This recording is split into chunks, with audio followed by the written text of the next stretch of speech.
Welcome back to the 504 Core Podcast. We got Zack Nagy today, episode 54, rolling along here. Zack, a lot going on with LSU. I'm going to let you kind of take it whatever direction you want to go in.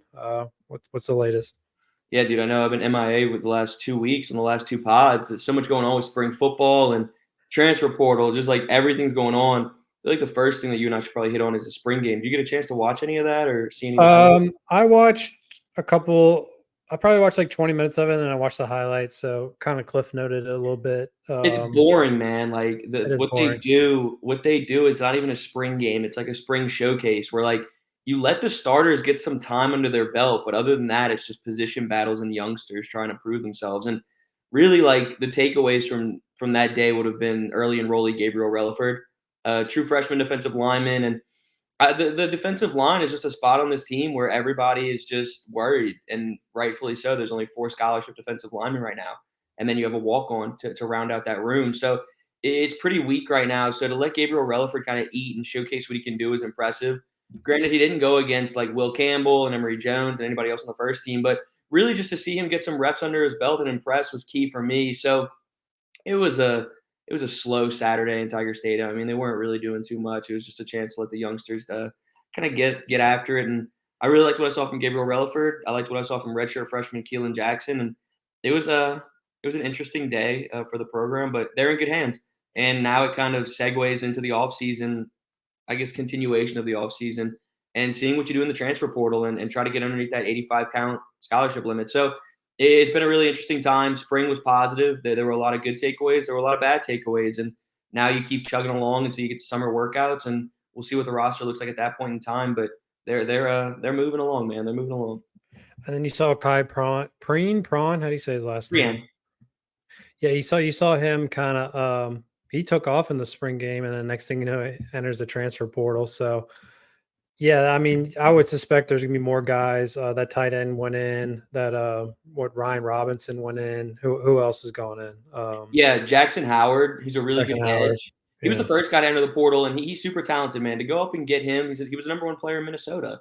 For Brian Kelly to go up north and get a player of his caliber was really impressive, but all in all, it didn't pan out, and it showed here. And then Connor Gilbreth, the tight end, the writing was on the wall. He just really wasn't going to see the field. For Ryan Robinson, he was a walk-on, so he didn't go against the scholarship count, but that was a coveted New Orleans guy. Like, this is a person who's going to get a player who's going to get a bunch of scholarships. Like, people are going to want him. He's coveted. And the last guy we were talking about was Kai Prian. And look, he, again, talking about the writing was on the wall. You have 5 or 6 guys right now, and really 7 if you include Shelton Sampson as well, who are going to see the field this season. Kai Prian was not one of those 5 or 6 players. So, yeah, he caught that touchdown, and he kind of had a nice little moment in Tiger Stadium. But for him, it's all about going to find some playing time. And for me, I think he's Tulane bound. Somebody was telling me that he's going to go visit Tulane this weekend, and I could see him he has a do not contact tag. So to me, it sounds like Tulane's the destination for him, and I like that. It's a really good spot. Tulane's kind of blowing up right now, and I kind of wish Corey was on here because I know he's a Tulane, meat writer. So to really really see him go into the portal quickly, get a visit to Tulane is important, and I'm excited to see what they do because I think that's where he's going to go. Who are some other guys you see coming into the transfer portal? Is there anyone obvious? I would think like Landon Ibieta. I don't see how he could stay around considering the wide receiver depth, like guys like that. Kind of on It that wouldn't outside. surprise me to see Landon Ibieta go to the portal just because he's been battling injuries and just get buried on that depth chart over and over again. He missed all season with a hip injury last year. He's still working to get back. I mean, he's still not healthy. He didn't even participate in spring. So you're gonna see probably another handful of guys hit the portal over the next couple of days, and then it's full steam ahead to try to get some defensive linemen. I think you go and get at least 2 or 3 more very, very soon. You dished out an offer yesterday to CJ West, or really it was Tuesday, to CJ West, who's a Kent State transfer, and he's fantastic. This is a guy who the program thinks really, really, really, really highly of, and so do a lot of Power Four teams. It's a guy who has a lot of potential suitors, and LSU is going to try to get in the mix. You had them host Indiana transfer Philip Bliddy as well, and he's really talented. This is a guy who's taken visits to Auburn, Oklahoma. He might go up to Missouri. So LSU's putting a full court press on him. So we'll see where they go. But now all attention shifting to Michigan State defensive lineman Simeon Barrow. I mean, he is as coveted as they come. He's the number 1 defensive lineman, and LSU's getting in the mix right now. Someone was telling me. So I'm excited to see what happens there. It sounds to me like there's going to be 5 or 6 teams who are really pushing for him, and LSU's heavily in the mix. So it's full steam ahead to getting defensive linemen, and we'll see what happens with the portal. But you have to go get a couple more guys up front. What about that guy from TCU? What's his name? Williams? Yeah, I don't think Tulane. I don't think LSU showing too much interest in him right now. We'll see what happens because obviously, if you strike out on one or two of your guys, you kind of press the panic button and you have to go get whoever you can. Um, I don't think they're going after him right now or targeting him too heavily, but certainly over the next couple of days, couple of weeks, you could see that change if you strike out on one or two guys. Hmm.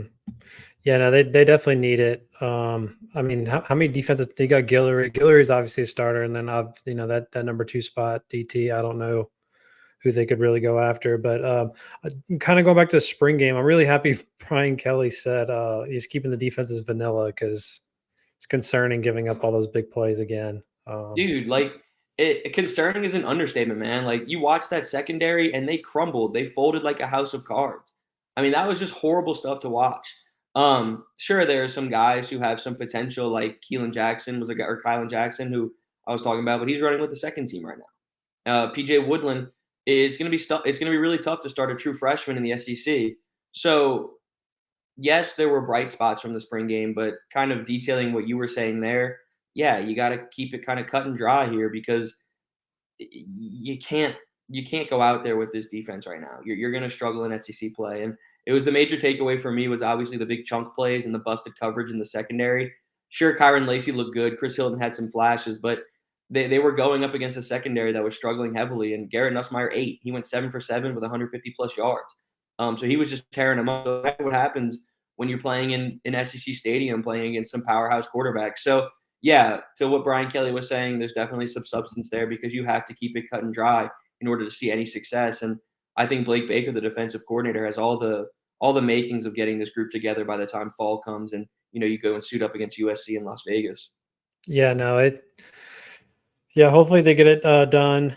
I if you look at the talent on the defense, like it's pretty talented. I mean, the edges I think will kind of take a step up. The linebackers are really talented. Whenever you got Whit Weeks as your second string linebacker, I think you're doing pretty well. And then he said the brother of Weeks, West. yeah, West Weeks. So I know Brian Kelly's saying how much he's improved as well. So I mean the defense hopefully will just take a step up. You can't go worse. You can't get worse. So Yeah, so that's about it. it'll be interesting to see what happens there. What's the latest with the recruiting on everything? I know there's been a ton that's gone on. Is it a dead period right now? What's the latest? No, they just wrapped up a really, really impressive weekend for the spring game. They hosted just a number of coveted recruits in town. I mean, headlined by number one quarterback in America, Bryce Underwood. And he was in town kind of putting his recruiting cap on to try to get a couple other guys in the mix for that 2025 class. And the number one guy that they're looking at right now is wide receiver Khalif Lockett, 5-star guy, number two wide receiver in the country. And he was in town. He got in town last Friday and stayed until Sunday. So it was a multi-day stay. He was accompanied by Bryce Underwood, and they went and got dinner on Friday. And I heard that it went really well. He's really looking at LSU, Texas A&M, Texas. So LSU's heavily in the mix for one of the top wideouts once again. So we're going to see what happens there. But that's a guy that Cortez Hankton and this coaching staff is really, really pursuing heavily. I feel really comfortable about where LSU stands for Lockett, but he's going to be taking his fair share of visits over the next couple of weeks, next couple of months. And one of them is going to be to LSU. He's taking an official on May 31st. So that's the guy that you're putting a full court press on. And then the other 5 stars, DJ Pickett, the number one cornerback in the country. And ironically, Khalif Lockett and DJ Pickett are going to be taking their officials together May 31st to June 2nd. So again, you have a really big recruiting stretch coming up. And I mean, you had several coveted prospects in town, but they kind of went with, quality over quantity last weekend. And, like spring games are big recruiting weekends. You try to get as many prized people as you can in town.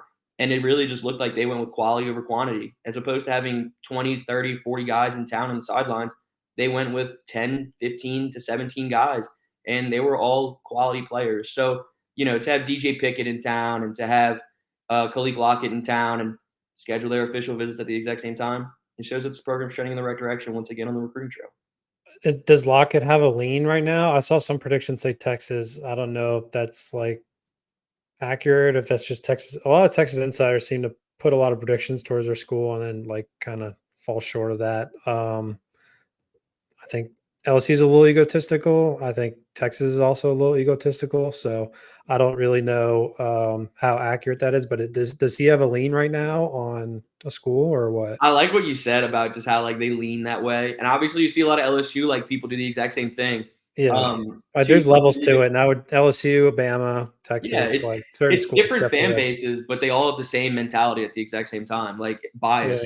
But to answer your question, I wouldn't say Lockett's leaning anywhere right now. I think you're gonna get a better feel for where he's leaning after these official visits take place, and LSU's getting a big time crack at him on May 31st. So if that visit goes well, dude, I feel pretty good about where LSU stands there from people that I've talked to. But it's a battle. It's gonna be a battle down the stretch. what about any defensive tackles?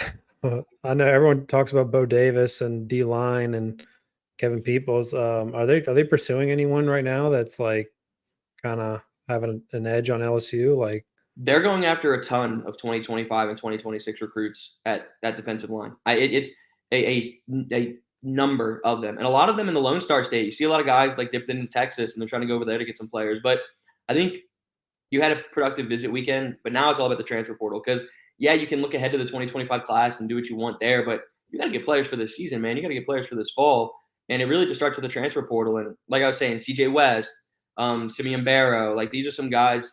Philip Liddy, you already got one commitment in Gio Payez, the Wisconsin transfer. So I think it's just right now is focused on hitting the transfer portal with force, stacking some players to add some depth, and then this summer you'll see a number of official visitors come into the mix at the defensive line position in order to build for the future. what's going? So obviously JT Lindsey committed, so that puts them at two running backs for 2025. What's the latest with James Simon? I keep hearing about James Simon's like on the edge of committing, on the edge, and then like now saw a Texas insider on Look Twitter at you, saying, man. I'm proud of you. You're staying in the mix heavy, heavy with recruiting. I "Yeah, dude." respect this. And Look then at you, bro. I saw James Simon, the Texas insider, saying, "Oh no, we feel pretty good about James Simon." No, dude, So like I'm gonna give you your credits right now. Like we could stay as professional as we want on this pod, but you're fucking cooking right now with the recruiting. Look at you. yeah, Yeah, JT Lindsay committed over the weekend, and that's big. Um, the best way that I could put it to you, dude, is like Harlem Berry's obviously the number one running back in the country. A lot of people know that. And for the listeners that don't know, this is a New Orleans native. He goes to St. Martin's right there in Metairie. Number one running back in the country and 5-star. This is the guy that everybody was pushing for, and LSU got his commitment really in December, but he announced in January. Maybe it was backwards. But basically, to stick at what you're saying, Harlem Berry's the number one player, number one running back in the country, number one running back in the state. The number two running back in the state is James Simon. The number three running back is JT Lindsay. LSU went out and got a commitment from JT Lindsay, and this is a guy that this coaching staff has been monitoring for a really long time.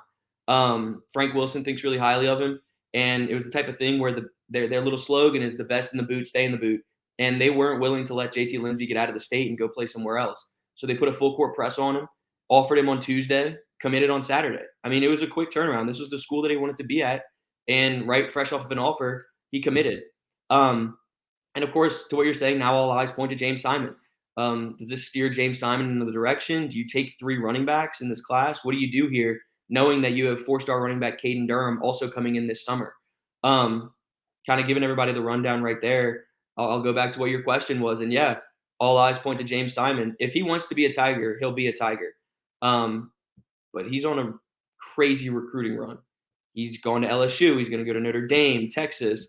He has Alabama, Georgia, a bunch of other schools in the mix. Yeah, I saw Texas put kind of a prediction for him. And that just goes back to what you were saying about the whole I'm not gonna say egotistical, but just like they're super biased. And I think that kind yeah. of plays into that realm per se. So do I think he goes to Texas? We could see. Do I think he pops this weekend?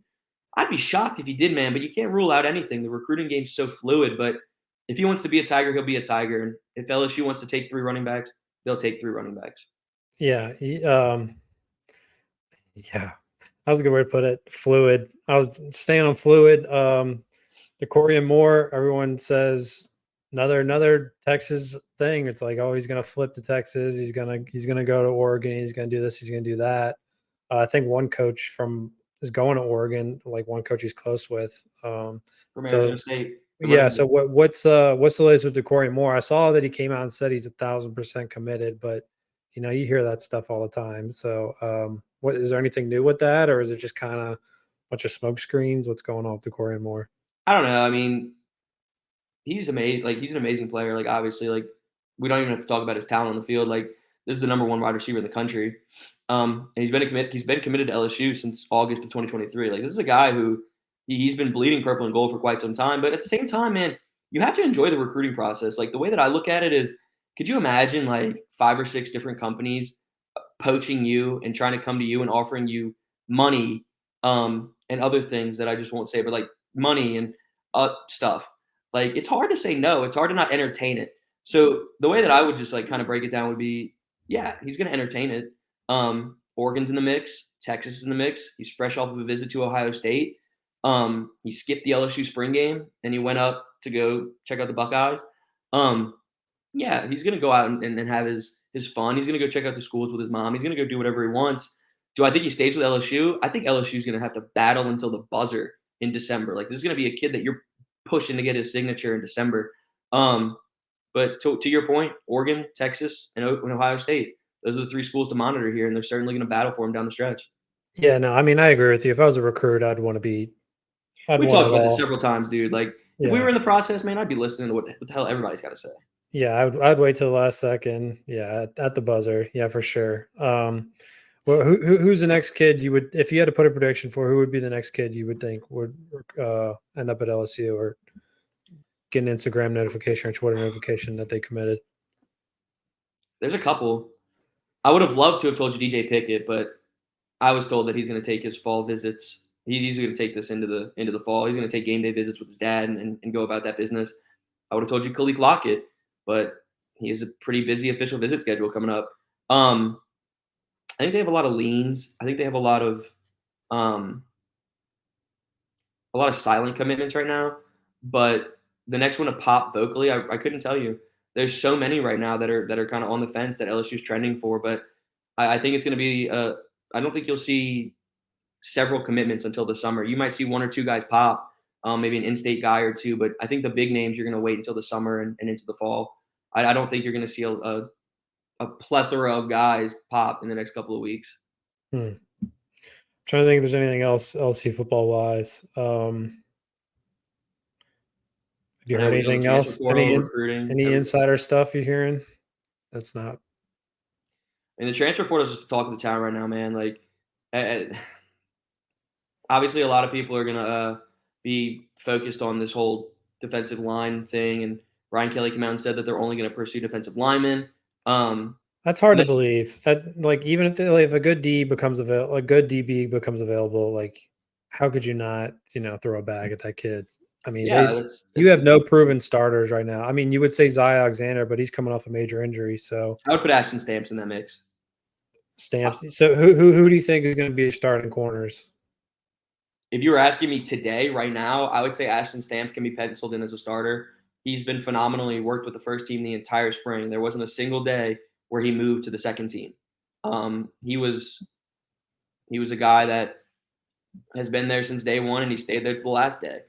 PJ Woodland flew in the mix quickly, but you won't really know until Zy Alexander's back in the mix. And people were telling me that Zy Alexander's ahead of schedule after tearing his ACL. So as opposed to being back later in the summer, he'll be back in the early summer, which gives him time to get workouts under his belt, get back conditioned. And I wouldn't pencil him in as a starter, but if I could pencil in one, it's Ashton Stamps.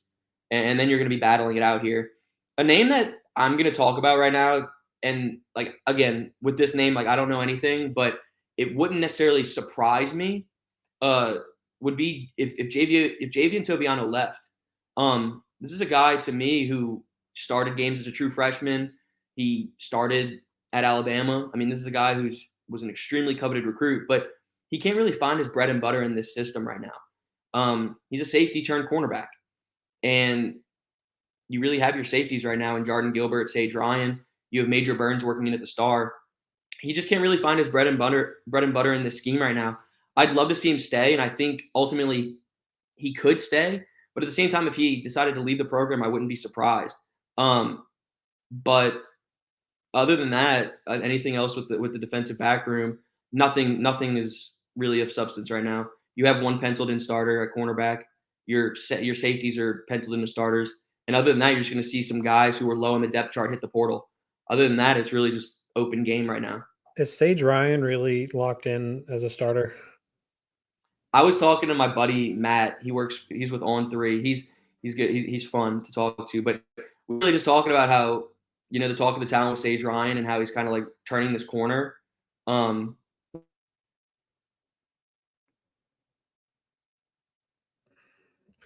Rodro.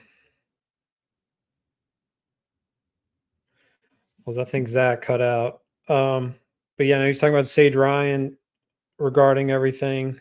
Um, yeah, having Sage Ryan penciled in at the starting position would be wild.